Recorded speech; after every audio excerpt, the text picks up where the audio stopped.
I ended up learning a bunch of the songs off of it on classical guitar, which is just because it's great. So I got better at music because of that.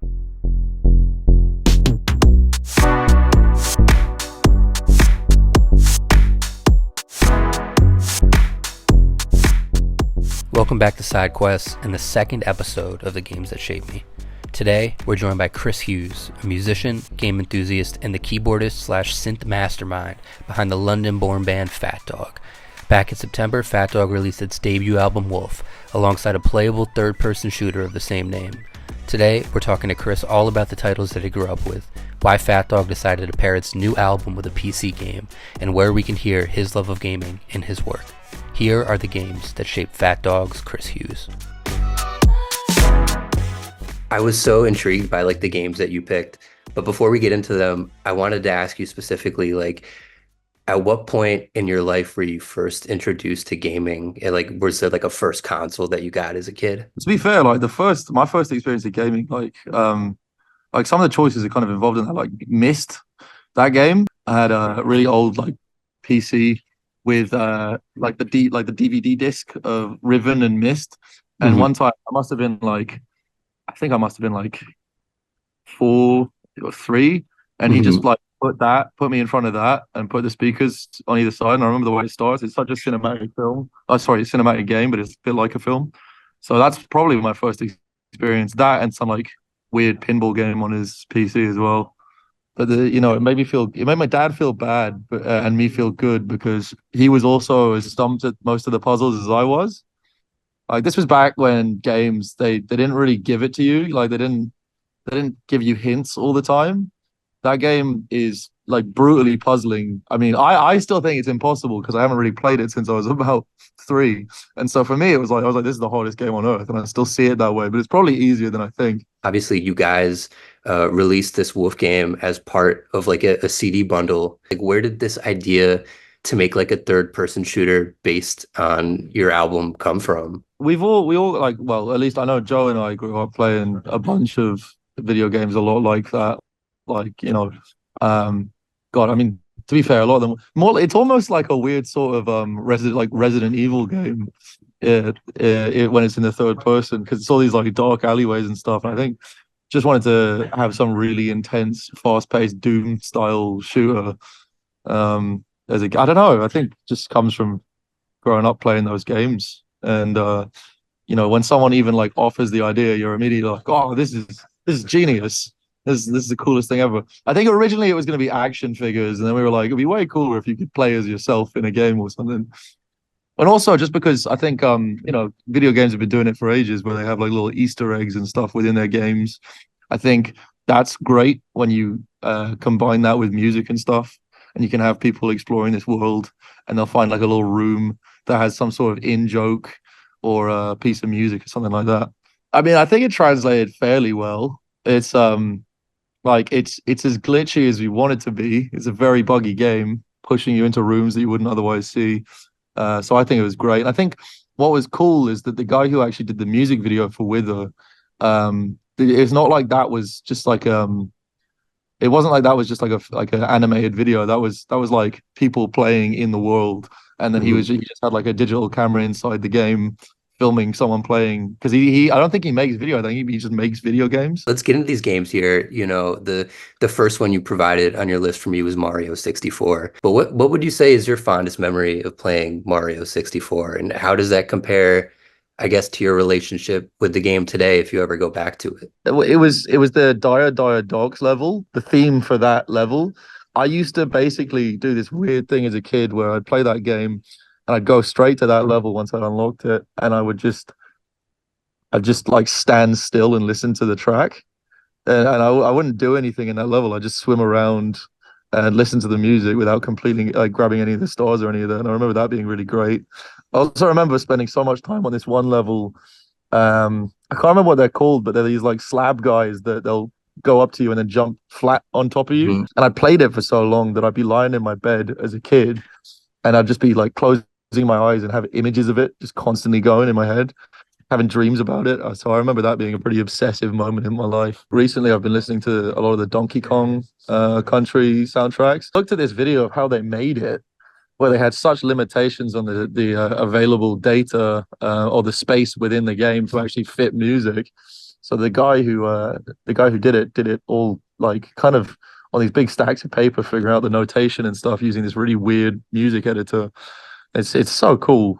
Um, yeah, I think about that stuff quite a lot. Game soundtracks, especially recently, weirdly, have just been huge part of what I've been listening to. Beyond the console games, you picked a lot of like PC stuff, some stuff that is available on Steam now. Crusader Kings 2, Yeah, which I had to do a little research on it. But how would you explain this game to someone who has never picked it up before? And have you always been like a big like strategy guy? I think I have always been a big strategy guy. Like, I think the genre is you call it a grand strategy game. You don't have any sort of specific end goal in mind. You're just trying to maintain your dynasty of people, of royals, or like they might not even be royals. They might just be like dukes or counts, and you're just spending the whole time trying to kind of you can basically choose what you want as a goal within that game, and through like the course of maybe like 400 years, you might realize that goal. Say you're like a petty king of Ireland and you want to unite and found the British Empire or something, or the Empire of Britannia. So you start with one county, and by the end of it, you've like conquered the whole of England through like complex marriages and plots and financial stability and all this shit. So it's a very, very complex game. And I just what I would do when we were in the van on tour last year, especially, was I would just I would make characters that look like members of the band, and I'd try and create like our old bass player Ben. He loves Spain, so I just kept trying to make him the king of Spain from like some lowly position in Galicia or something. It's great. It's a very I think games like that are really awesome, where you don't get kind of led around. You kind of do what you want. But I do want to ask you about Gary's mod.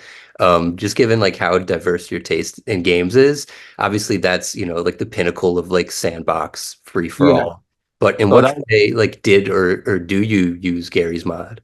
Well, it's Garry's Mod for me is just it's a game where I had this old group of buddies who I don't see very often anymore. But this was back in the days like before all this like Discord and stuff like that.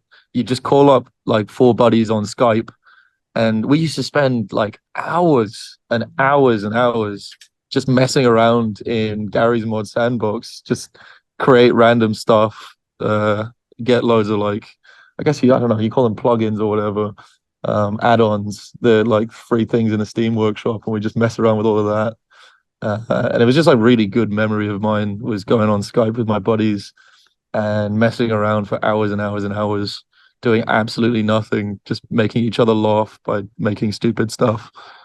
Yeah, it was yeah. I don't get to do that stuff anymore.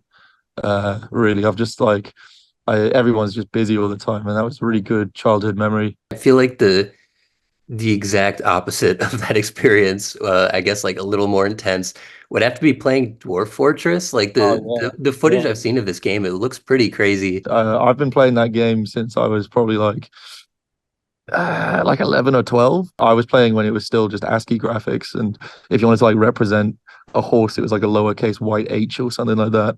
I think that's probably the best, one of the best games ever made in terms of its complexity and the freedom that it grants you. If you can get like sort of like the Matrix, when you can like you get to a point where you can see the numbers, and then it all makes sense what's going on the screen. And when it reaches that point, you can just build these amazing stories.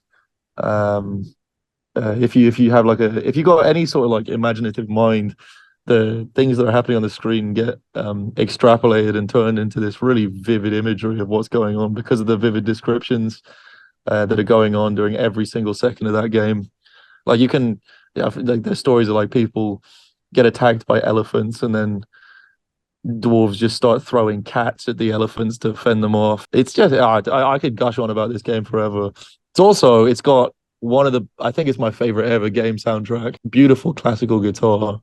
It's just I just found out recently there's a you can buy it as a vinyl record, and I'm really tempted to do that. Shout out to another great game that those guys said was just the best adventurer game, roguelike adventurer game, Caves of Cud, which is a very similar deal and similar level of depth. Those two games are like probably the games that I played most. nowadays. That like I mentioned Crusader Kings 2 as well, but those three games, Caves of Card, Dwarf Fortress, and Crusader Kings 2. You mentioned Myst in the beginning of this. I guess how well do you think as like a puzzle game it is held up after like 30 years at this point? I think really well. I think yeah, no, I think it has held up really well as a puzzle game because it's still one of the harder puzzle games. It's not a game that holds your hand particularly. And I think it was fairly unique at the time, visually, the way that they were doing it, where they were like filming actors and then placing them within the game, not CGI, but like actual like visual, like just like a video of an actor on this thing. And it's probably one of those timeless puzzle games, where it's always going to be a challenge because it just the lack of hand holding. Like that's one reason I find a lot of games nowadays kind of annoying, is that you'll be playing it and you'll have like a hint pop up on the screen, whereas a lot of the like stuff that you get from Myst, it's within dialogue or like symbols on a wall or just like a random piece of wood that's got like a little bit chewed off the top of it. Um, and I think it's kind of what they say about films, where it's like show don't tell. That's probably why I think it's always going to stand up to the test of time.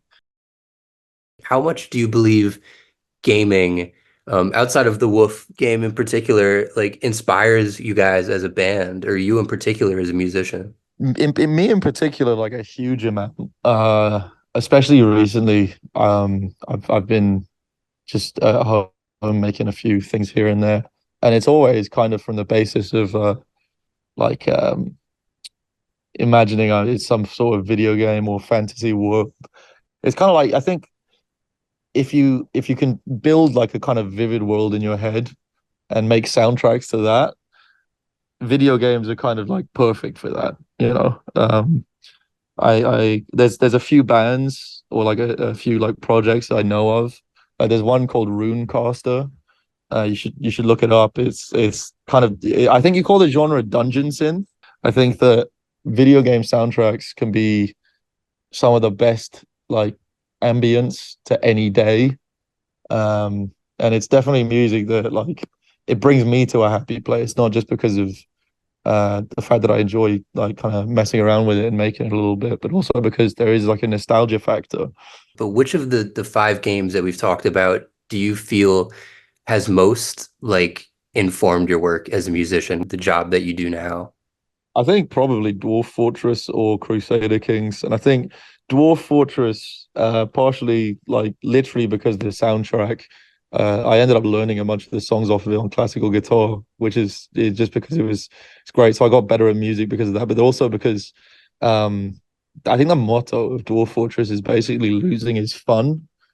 And that I think can really encapsulate working in the music industry. And you kind of have a lot of downtrodden moments, but you still enjoy doing music. So that's definitely one. I have to say Crusader Kings, just because there's something really like really weird about the way that you can see the different like traits of characters in it like on a screen, and then you bring that into the world of like diplomacy in a van or something on tour, and you just try to like if you play it for long enough, it's like that thing where they talk about people who play Tetris, they start seeing Tetris blocks everywhere. I don't know, would you want to see more like video game music crossovers like in the industry? Oh yeah, I'd never say no to that. I think that'd be great. Maybe it's because I'm growing really tired of just constant rock music, hearing constant rock music in pubs. But I think it'd be nice if you just like, even like fantasy music, they got it right with the like tavern songs and stuff. Mhm. Maybe we need that in pubs, just people doing that kind of stuff. I'd love it. Go down, there's a fire going, someone's playing a lute or something. People striving to be more cinematic in the way that they do things.